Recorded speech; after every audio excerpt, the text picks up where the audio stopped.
Navegando pelos mares da informação. Sagres Internacional.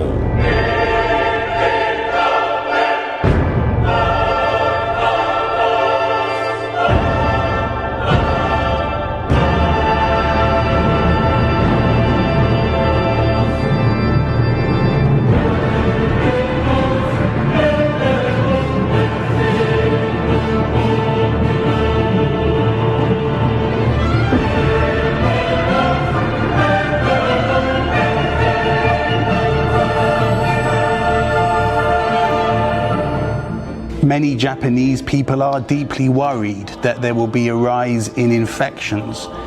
Did you consider cancelling the games? I think that canceling the games is very easy to do.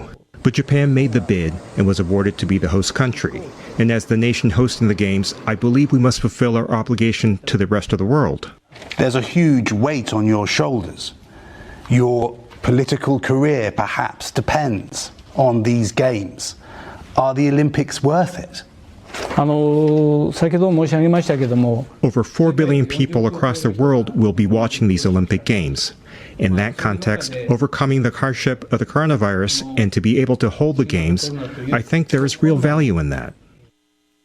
Destaques aqui, portanto, para o nosso tema do dia, começando com música da abertura dos Jogos Olímpicos de Tóquio, no Japão, e também com falas aí numa entrevista exclusiva à NBC, numa grande rede de televisão dos Estados Unidos, do primeiro-ministro do Japão, Yoshihide Suga.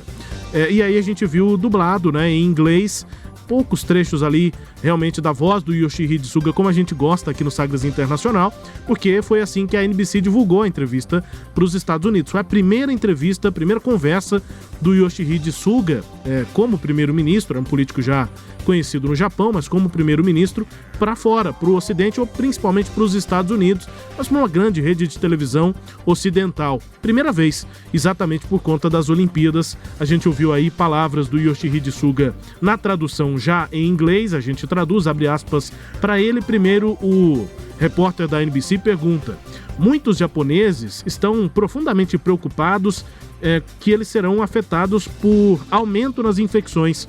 O senhor considerou cancelar os jogos?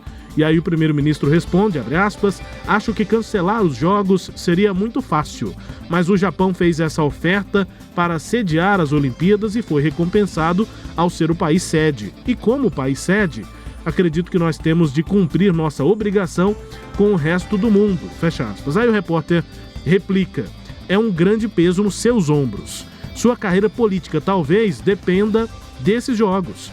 As Olimpíadas compensam o risco? E aí o Yoshihide responde, mais de 4 bilhões de pessoas pelo mundo que estarão assistindo esses Jogos Olímpicos. E nesse contexto, conseguir superar as dificuldades e realizar os Jogos, acho que há um valor real nisso, fecha aspas, disse Yoshihide Suga. A gente tem nesse tema uma abordagem sobre Jogos Olímpicos partindo da edição de 2020, que acontece em 2021 por conta da pandemia. Outros percalços aconteceram para essa tradição grega, né, professor, da disputa dos Jogos Olímpicos. 2 guerras mundiais, cancelamento de 3 edições, outras crises no século 20, 21, tem moldado a história dessas Olimpíadas, professor. É isso, né, Rubens? As Olimpíadas não são só jogos, né? As Olimpíadas, na verdade, na sua origem, elas tiveram por objetivo manter um relacionamento um pouco mais harmonioso, tendo em vista a rivalidade das cidades-estado gregas, que se consolidaram ali no período arcaico. Então, no século VIII a.C., surgiram as Olimpíadas na Grécia, e a origem mitológica, né? A gente falou da origem aí envolvendo os aspectos mais efetivos, né? Que seria de relacionamento mais harmonioso entre as cidades-estado gregas, que eram rivais. E no período das Olimpíadas havia trégua olímpica. Caso estivesse ocorrendo algum conflito entre as cidades, esse conflito ele era paralisado enquanto os jogos ocorriam. Agora, e mitologicamente, qual a origem, né? Os gregos adoravam os mitos. Mitologicamente, isso é atribuído a Hércules, o herói Hércules, ou Heracles, né? O Hércules que foi desafiado pela deusa Hera que era a esposa de Zeus e que tinha um ciúme tremendo do Hércules, porque o Hércules era filho de Zeus com uma mortal, Acmeia. E ela então impôs a Hércules 12 trabalhos. E um desses 12 trabalhos, o quinto trabalho, era limpar os celeiros do rei Algias, um celeiro que há 30 anos não era limpado e tinha milhares de animais. E o Hércules conseguiu este feito, ficou muito feliz com isso. Ele desviou um curso d'água e lavou tudo.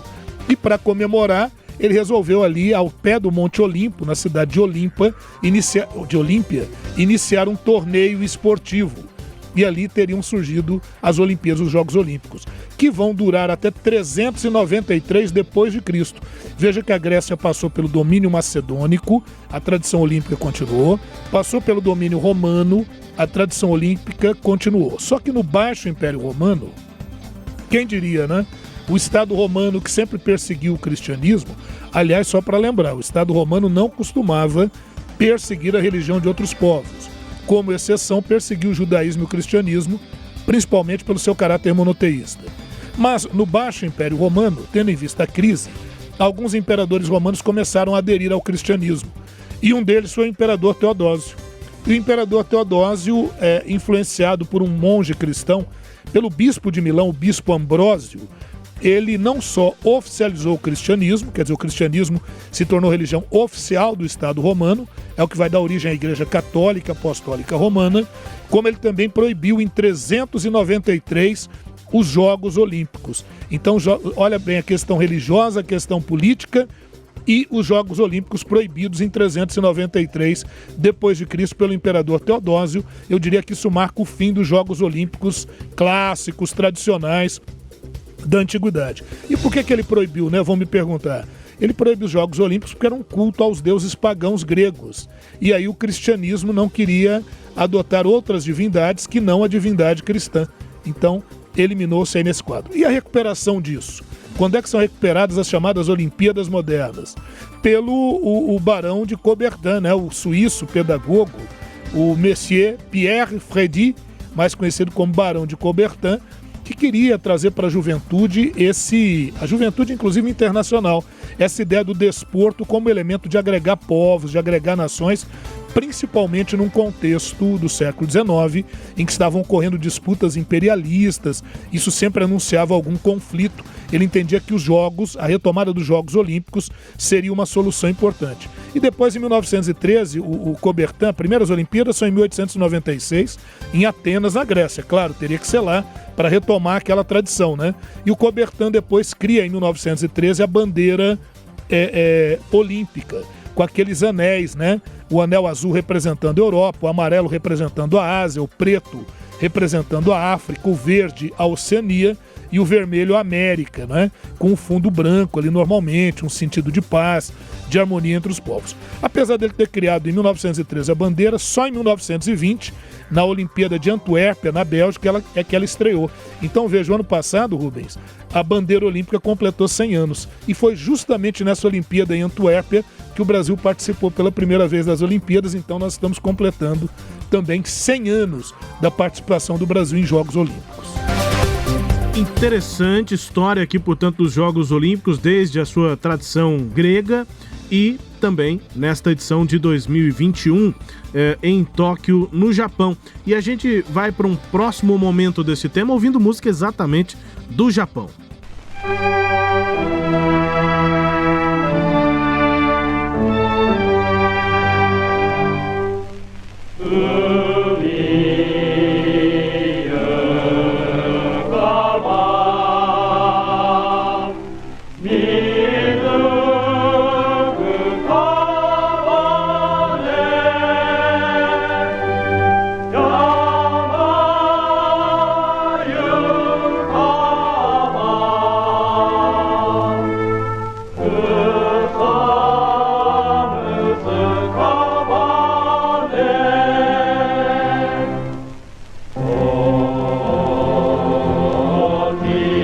Esse, professor, é o hino do Império Japonês da Segunda Guerra Mundial, entre os anos de 1937 e 1945.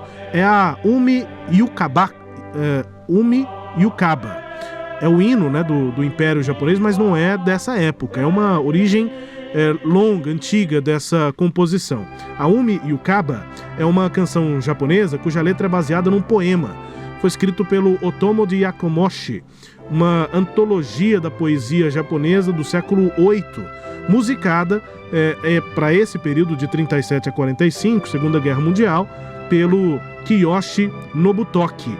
Ele foi que musicou essa poesia, esse poema tradicional, né, da antologia japonesa. E o poema faz parte de um famoso poema longo desse autor, do Yakamoshi, que celebra a descoberta de ouro na província de Michinoku, a moderna, né, hoje Tohoku, ou Tohoku. Essa descoberta aconteceu em 749, então o poema data lá do século VIII. Os ancestrais distantes do clã Otomo eram conhecidos como mestres da guarda real Kumi. Então, o Otomo é o autor do poema lá do século VIII. E aí o poema reflete a promessa dessa família e do poeta de servir a seu soberano, a servir ao império. Aí, esse poema, Umi Yukaba, mais tarde se tornou popular entre os militares, especialmente entre membros da Marinha Imperial Japonesa. E aí a letra foi musicada em 1937 pelo Kiyoshi Nobutoki e se tornou popular durante e também depois da Segunda Guerra Mundial.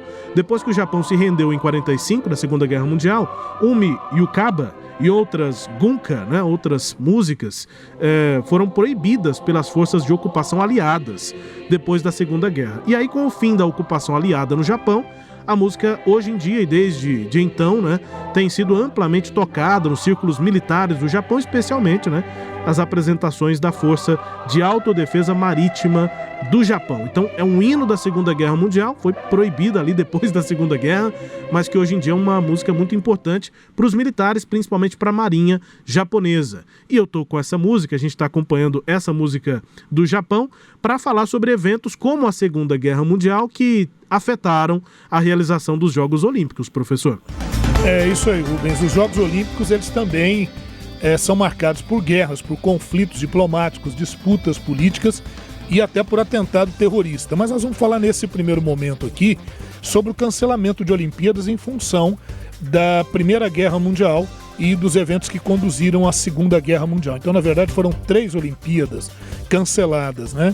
A Olimpíada de 1916, que deveriam ocorrer em Berlim, não puderam ocorrer, estávamos em meio à guerra, e só em 1920 é que nós vamos ter novamente a retomada dos Jogos Olímpicos, né?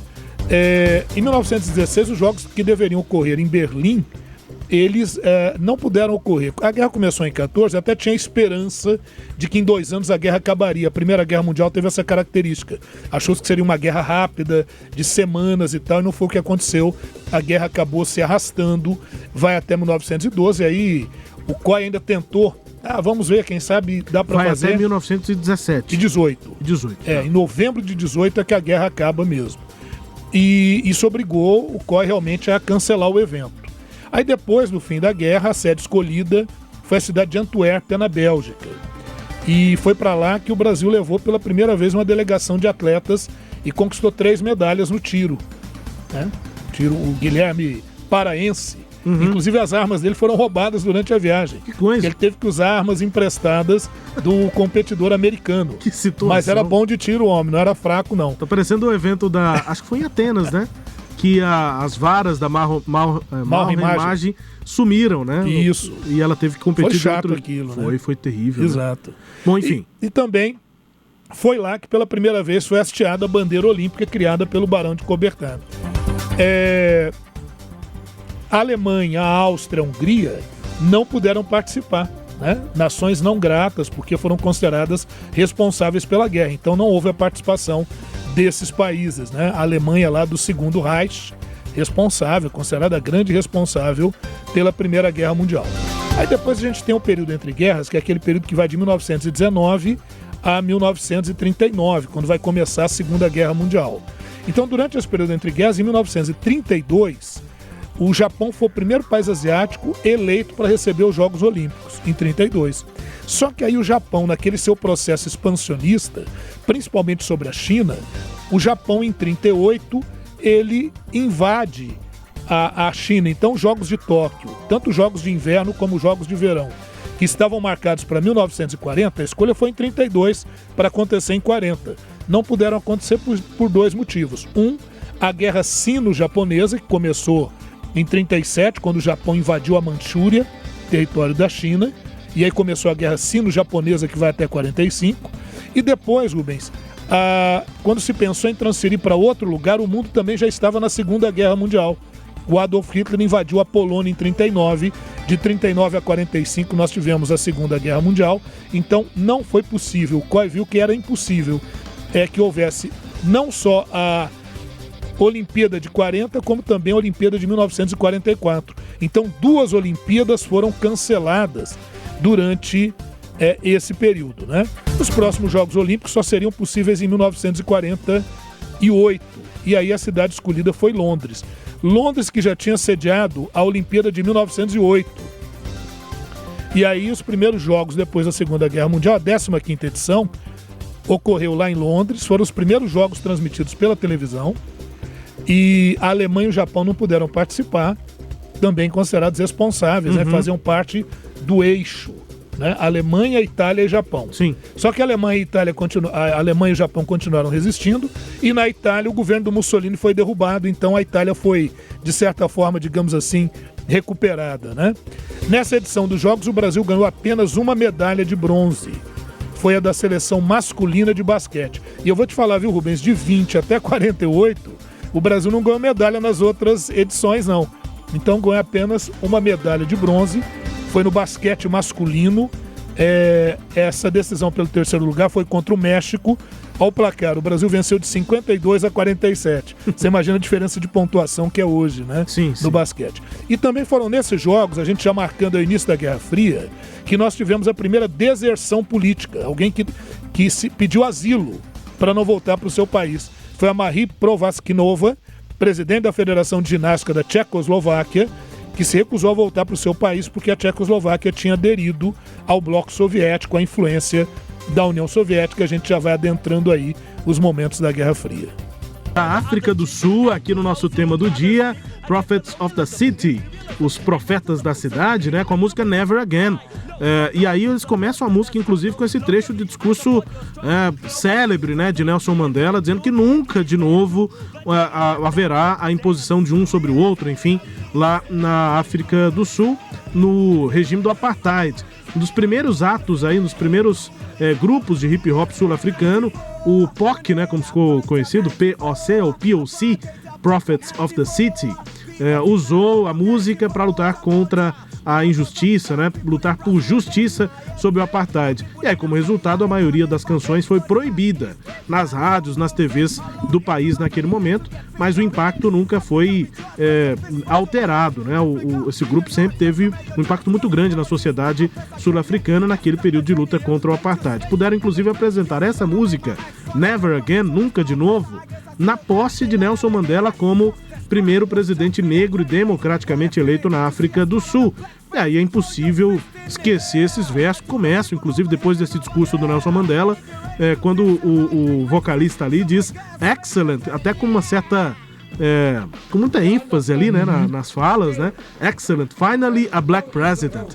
Ou seja, finalmente, né, excelente, negro, finalmente um presidente negro. Então, um registro importante para falar, professor, sobre também o envolvimento aí, né, de questões de igualdade, raciais nos Jogos Olímpicos. A gente está separando, eu tinha pensado inicialmente em separar por data das Olimpíadas e uma cronologia, mas a gente viu que não ficaria tão interessante. Então agora nesse outro bloco a gente fala um pouco das questões raciais que envolveram Olimpíadas. Óbvio que o primeiro ponto importante a ser colocado é aquele em que a gente observa o Jesse Owens, o atleta negro norte-americano, desafiando aquela ideia de supremacia branca, ariana, do modelo hitlerista, isso nas Olimpíadas de 1936 em Berlim, na Alemanha nazista, do Adolf Hitler, a 11ª edição dos Jogos Olímpicos, né? Os representantes do Estado nazista queriam aproveitar as Olimpíadas para propagar o progresso nazista, o exemplo de nação e coroar a raça ariana, a raça branca, pura, superior. Porém, esses planos foram frustrados pelo atleta negro estadunidense, neto de escravos, nascido no Alabama, o Jesse Owens, que ganhou só 4 medalhinhas, né? Então, quer dizer, ele venceu várias provas, e aí o pessoal disse que o Hitler saiu mal, não quis cumprimentá-lo, mas o Jesse Owens nega isso. Ele disse que na saída, quando ele estava saindo, ele olhou para a tribuna e o Hitler teria feito um aceno para ele. E que ele foi desprezado, sim, pelo presidente Franklin Delano Roosevelt, pelos Estados Unidos, que ele sofreu muito mais discriminação e pouco apreço dentro do seu próprio país, né? Então, veja, é uma história interessante que vai chamar a atenção depois, porque o Jesse Owens vai se tornar o símbolo da luta contra o racismo.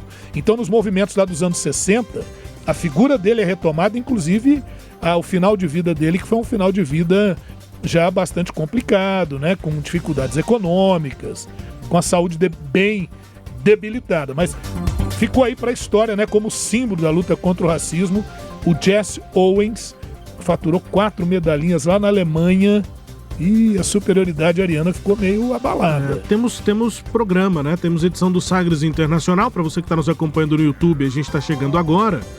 Com imagens também, mas para você que está com a gente no podcast ou no rádio, nós temos edição aí no sagresonline.com.br ou então no seu tocador de podcast preferido aí, sobre exatamente os movimentos negros da década de 60 e aquela imagem, né, do Jesse Owens com o punho... não é? Qual essa não é, não. O Jesse Owens é o de 36. Ah, sim, verdade. Mas ele se torna um símbolo do movimento racista e lá em isso, aí 68, imagem... no México, a gente vai falar dela aqui daqui a pouquinho. Então bora lá. Beleza? Ô Rubens, e o Brasil participou dessa de 36? Opa, participou. O governo aqui era o governo Vargas, né? Queria entrar nessa mesma linha. Mandou 94 atletas. E o desempenho? Nenhuma medalha.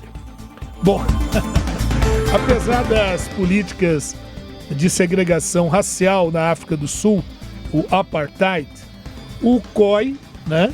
Essas políticas foram em 1948 e geraram uma série de pressões internacionais. Em um primeiro momento, o COI não se envolveu e, mantendo ali conversações com o Comitê Olímpico Sul-Africano, permitiu que eles participassem. Então, veja, já alguns países contrariados com aquela política do Apartheid em 48, colocado na Constituição em 49, então. Mas o COI, o Comitê Olímpico Internacional, falou, não, vamos permitir, isso é uma outra coisa, não vamos envolver política nisso, e permitiu, olha, a África do Sul pode inscrever atletas. A África do Sul inscreveu apenas atletas sul-africanos brancos. Lembrar que na África do Sul uma minoria branca controlou a maioria negra até os anos 90.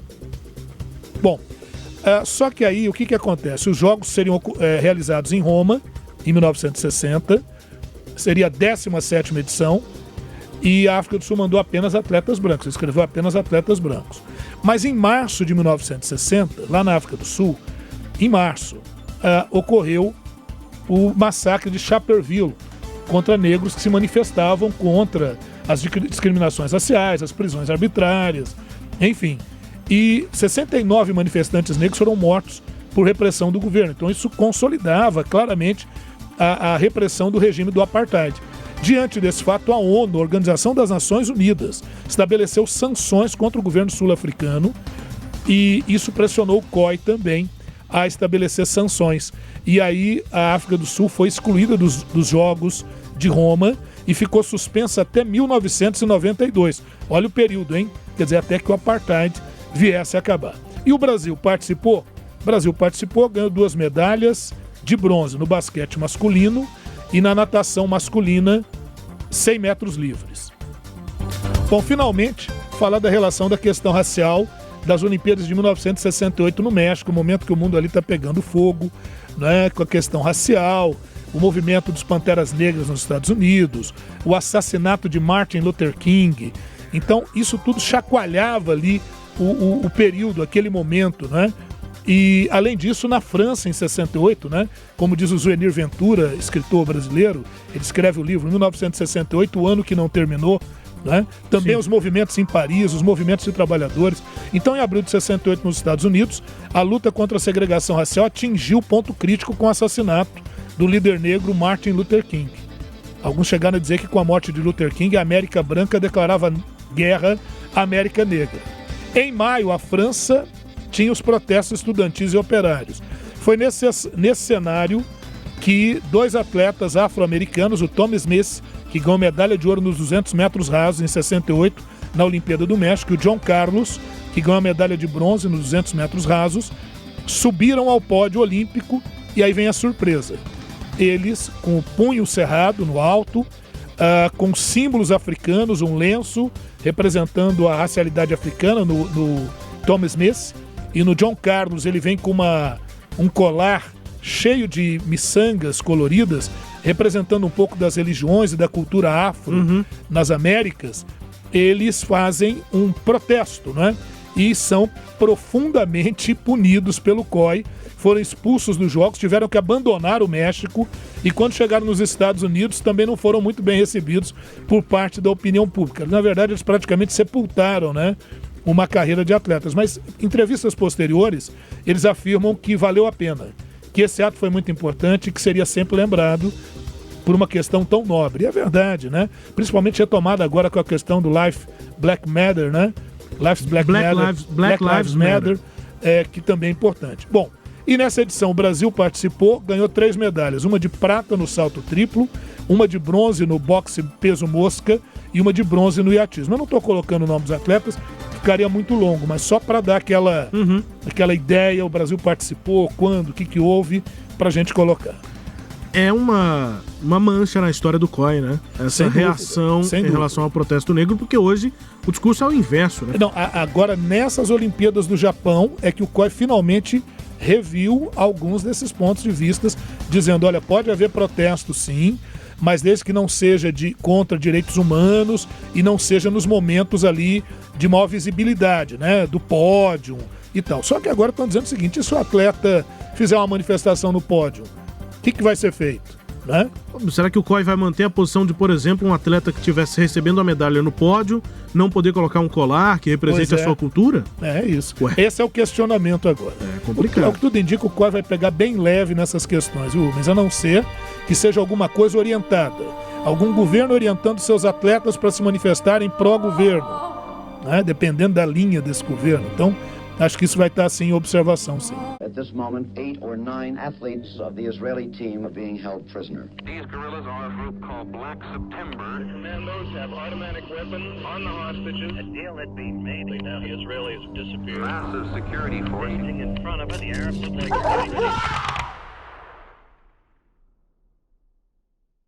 They're all gone.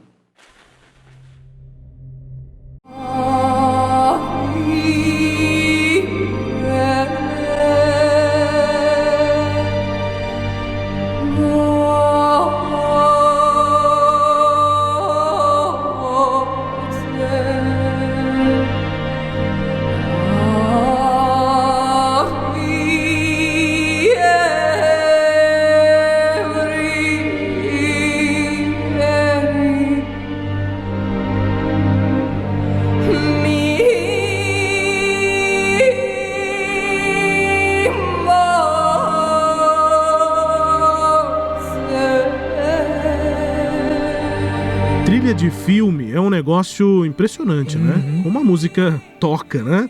Mas essa é a música Remembering Munich, relembrando Munique, do mestre, do gênio, né? Do cinema, John Williams. Ganhou só 5 Oscars e é o recordista em indicações, mais de 50 indicações, em 2020 eram 52 indicações para Oscar. E foi indicado também em 2005 nesse filme de Steven Spielberg, que também tem o mesmo nome, Remembering Munich. O veterano compositor de filmes John Williams teve a sua indicação ao Oscar em 2005. Foram 2, e uma delas com Memórias de uma Geisha, e também com esse filme sobre Munique, com a trilha sonora para a história desafiadora do diretor Steven Spielberg sobre o programa de vingança do governo israelense pelo massacre da equipe olímpica por terroristas palestinos nos Jogos Olímpicos de Munique em 1972. Parte dali, já da represália israelense, o filme do Spielberg e essa música que né, claro, faz parte, aí compõe a trilha composta pelo John Williams. Em espírito, o trabalho orquestral aí do John Williams nesse filme lembra até um pouco aquele tom de caçada, né, de perseguição da Lista de Schindler. Mas é um filme bem interessante, do Steven Spielberg, com a trilha sonora do gênio John Williams, relembrando lá e o nome do filme é exatamente esse, Relembrando Munique, 1972, professor. É isso, né, Rubens? Veja bem que a gente entra agora no bloco em que a gente fala sobre terrorismo e boicotes nas Olimpíadas, né? E você sabe que as Olimpíadas, esses eventos, não tinham tanta segurança. Ninguém imaginava que alguém pudesse atacar um Sempre evento um clima esportivo, tranquilo, né? Pra competir, Quem queria atacar isso e tal? Mas veja que nós tivemos a questão palestina.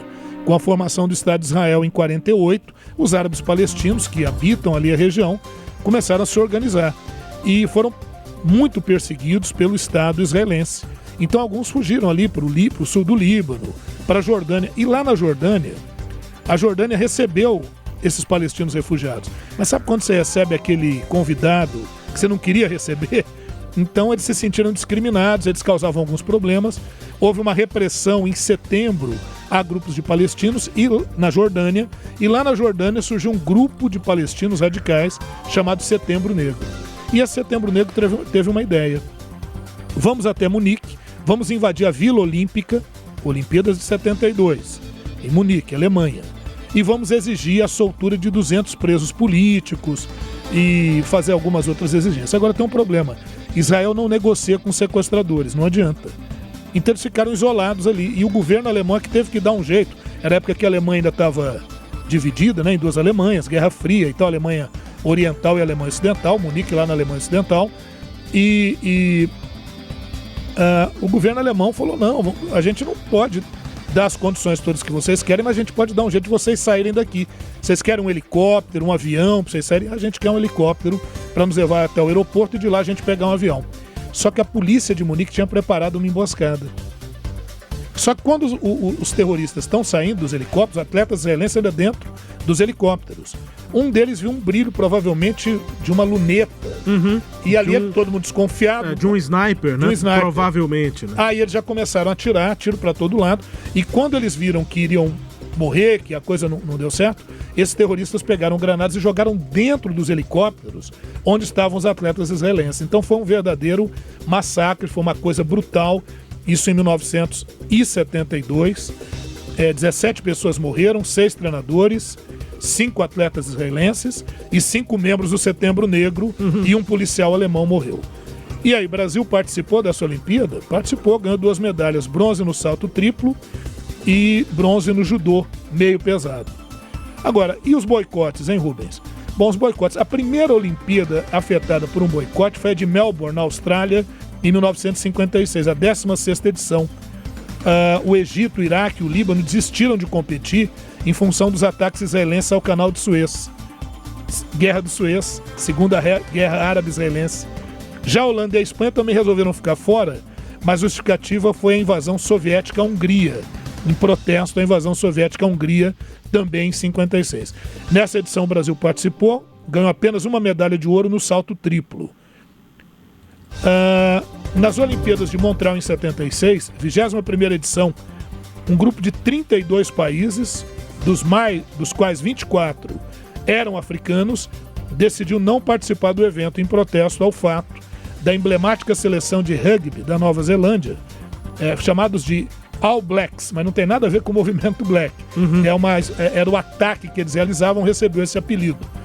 O pessoal da Nova Zelândia. E a seleção de rugby da Nova Zelândia que sempre joga de preto. Preto também. Tem o haka, que é aquela manifestação que eles fazem, tradicional, tribal, né, da Nova Zelândia. Mesmo. A melhor seleção da história de rugby, são eles. É da Nova Zelândia, sim. Pois é, eles fizeram uma excursão ao território sul-africano.